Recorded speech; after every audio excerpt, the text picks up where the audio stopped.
to be here today. I'm so delighted to be able to be here in the full room with fellow team members. My name is Sarah O'Reilly. I'm a councillor in County Cavan, and don't say that against me. Today I want to speak about a motion. It's a little different. It's motion 77, and this was brought to my attention during the Lifeline shows in June. And people who I met after listening to the Lifeline shows, I haven't listened to them myself, and I have to listen to them on the recorded. People stopped me in the streets and people contacted me over these issues. So I, like most women who contacted me following the Lifeline show in June, was very upset to learn that amendments proposing all mentions of women and mothers are being erased from new legal provisions concerning rights to maternity. We do not wish to see these words, like woman, girl, motherhood, removed from legislation or indeed from communications from arms of the state, from NGOs, from education or society in general.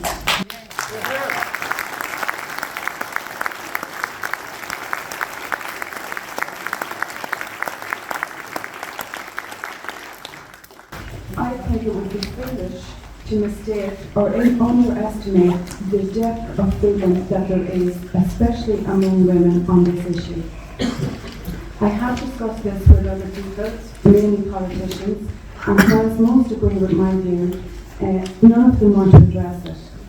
It is seen as a minefield, a no-go area for fear of being labelled or anti-trans, transphobic, extreme, far-right. These are things that are thrown out willy-nilly. Others are of the opinion that it's only storm in a teacup, nothing to see here, and should have put the word woman back into the legislation and it'll be grand. Those people are missing my point, and my point is, with all the NGOs, the lobbyists, the experts, the advisors, politicians, in the all, we have got to a stage where there is a fully drafted bill ready to go concerning rights to maternity, and there was a concerted effort to leave out the word woman, and nobody thought that this was offensive to women. This is not a one-off. There are other examples. Terms such as pregnant people, chest feeding are also muted. Our health service, we're providing cervical check services to women with cervixes. I am not a woman with a cervix. Or people with cervixes. I am not a person with a cervix. I am a woman. Call me a woman.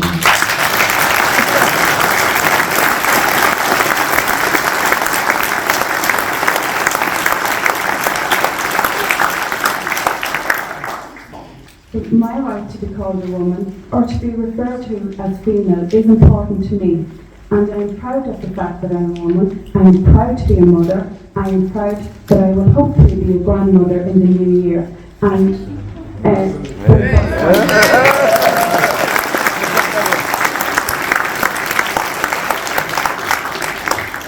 these words matter to women. They define who we are and who we have become.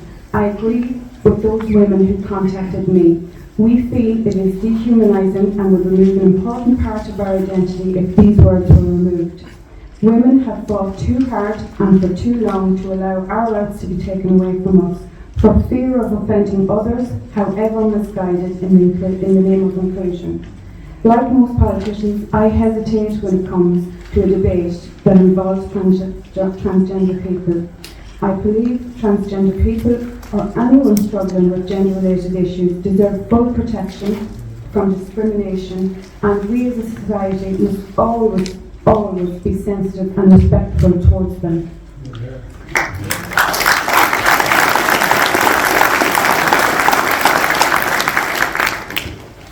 Labour Party leader Ivana Backitt has recently given her backing to keeping the word woman in the laws that cover maternity rights in Ireland, and I welcome that very, very much. However, Ivana then goes on to give a masterclass on speaking out of both sides of her mouth by saying and stating that a trans woman is a woman. If true, and were that statement acted upon, It alone would have serious implications for the rights-based rights of women, the sex-based rights of women. Women's rights to single-sex spaces in prisons, toilets, changing rooms, etc. would no longer be protected. The rights of women and children to a safe space and the right to participate fairly in competitive sports would also be threatened. Under the law, anyone can identify as a woman and gain entry to spaces that were designed to keep women safe. We also can't allow a situation where opportunistic predators who are not transgender but who take advantage of the law could seek victims by having easy access to safe spaces for women and children. Conflating biological sex and gender identity without safeguarding is a risk too high to take.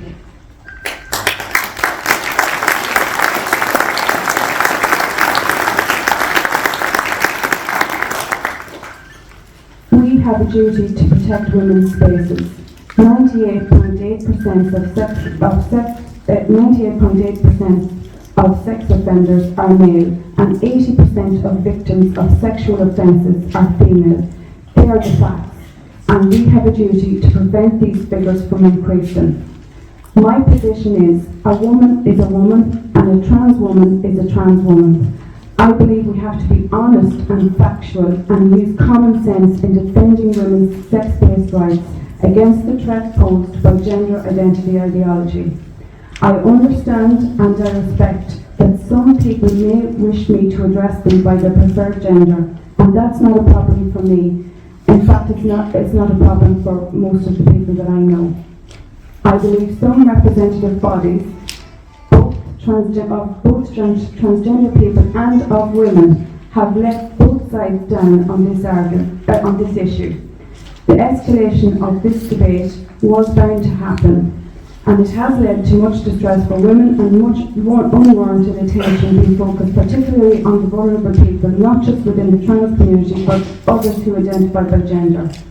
This is the moment when the Irish people realise the depth of the capture of the Irish government by lobby groups.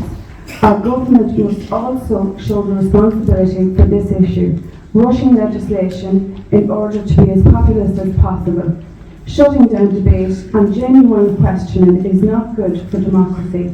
Government must ensure, in their rush to protect one group in need of protection, that it is not at the expense of others, in this case nearly 50% of the population. Women must be free to stand up for their rights. Accusations of transphobia and anti-trans are designed to shame and silence women. We need to listen to women's voices on this issue. Therefore, I am proposing that we adopt motion number 77.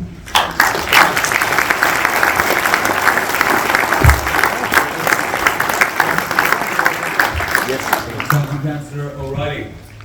Well,